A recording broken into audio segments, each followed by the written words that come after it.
পাঠে আমি জারিয়াত। রমজান মাস শুধু সংযমের মাস নয়, এটি আত্মশুদ্ধি ও স্বাস্থ্য সচেতনতারও মাস।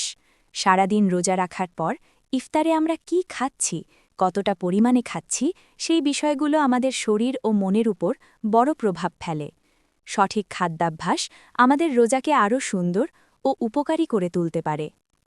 রোজার সময় সারাদিন না খেয়ে থাকার ফলে শরীরে শক্তির ঘাটতি তৈরি হয়, তাই ইফতারে এমন খাবার গ্রহণ করা উচিত যা দ্রুত শক্তি যোগায় এবং শরীরকে সতেজ করে।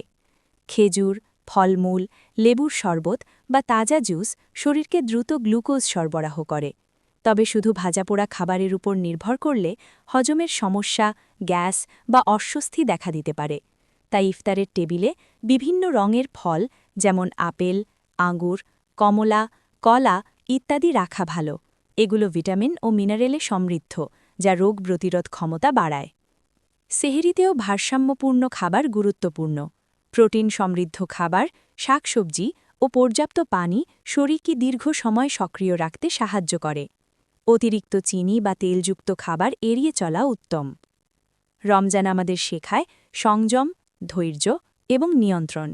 এই মাসে সঠিক খাদ্যাভ্যাস শুধু শরীরকে নয়, মনকেও সুস্থ রাখে।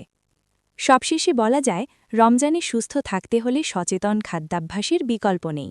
সংযম ও সঠিক পরিকল্পনা আমাদের রোজাকে করবে আরও অর্থবহ ও স্বাস্থ্যসম্মত।